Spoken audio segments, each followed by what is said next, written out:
Dari penjara ke menara azan. Ya, untuk yang pernah hilang, untuk yang masih mencari jalan pulang.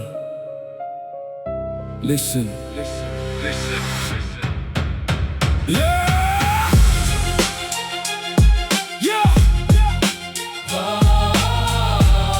Listen. Yeah, yeah, yeah.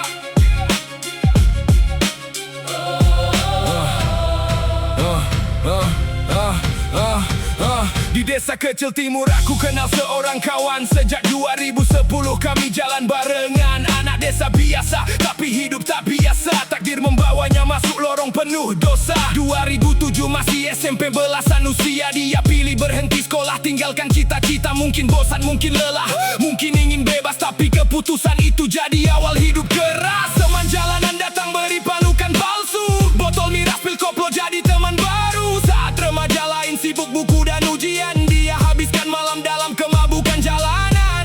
Terminal jadi saksi kelam, nyanyi sambil mabuk di bawah langit malam. Dia pikir itu bebas, dia pikir itu hidup. Padahal jiwanya perlahan mulai redup. Dari penjara menuju menara, dari gelap menuju cahaya. Siapa bilang pendosa tak bisa berubah? Allah buka pintu bagi yang berserah. Tak peduli sehitam apa masa lalu, rahmat Allah selalu lebih luas darimu. Kalau hati masih mau berkata, masih ada jalan untuk pulang dan taubat. Suasana malam kerumunan, suara bising, tangan robek kena senjata tajam, darah mengalir dingin. Tato di tubuh, anting di telinga. Mungkin itu caranya mencari harga diri yang hilang lama. Tapi jauh di dalam dia cuma anak desa yang tersesat dan tak tahu arah langkahnya. Lalu pesta miras bawa dia ke jeruji. Untuk pertama kali dingin besi menyambut diri. Kupikir selesai, ternyata belum. Keluar lalu jatuh ke lubang yang sama sebelum sembuh. Curi hasil sadapan karet di PTP, masuk penjara lagi, hidup makin sepi. Ketiga kalinya buat onar di kampung sebelah. Lantai tahanan kembali jadi tempat rebah. 3 kali jatuh, 3 kali hancur, sampai akhirnya Allah tegur dengan lembut dan jujur.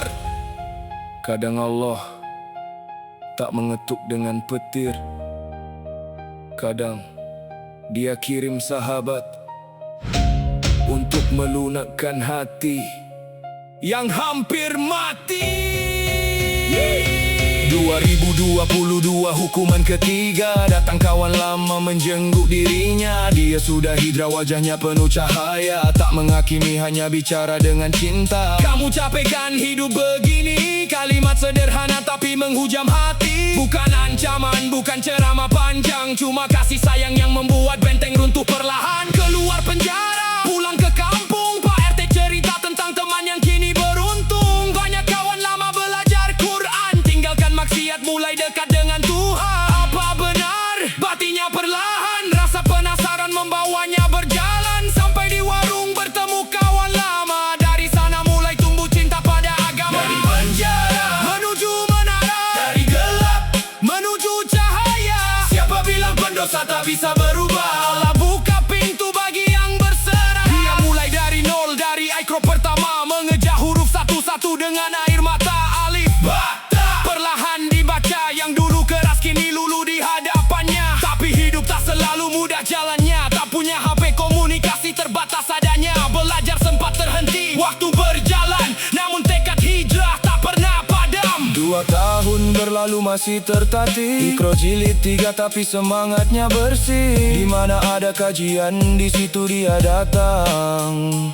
Bawa kitab, bawa pena, duduk paling tenang. Kini Allah angkat derajatnya perlahan, jadi marbot masjid di kampung halaman. Bersihkan sajadah, sapu rumah Tuhan.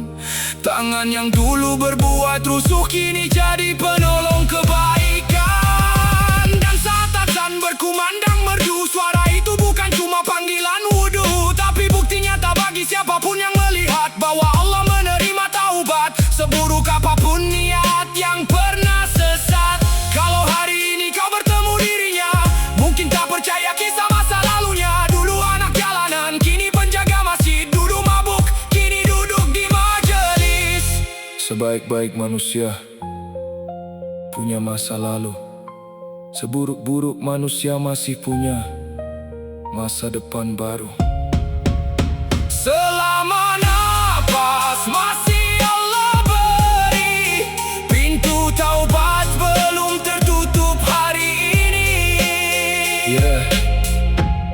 Untuk semua yang merasa terlalu kotor, pulanglah, Allah masih menunggu. Listen.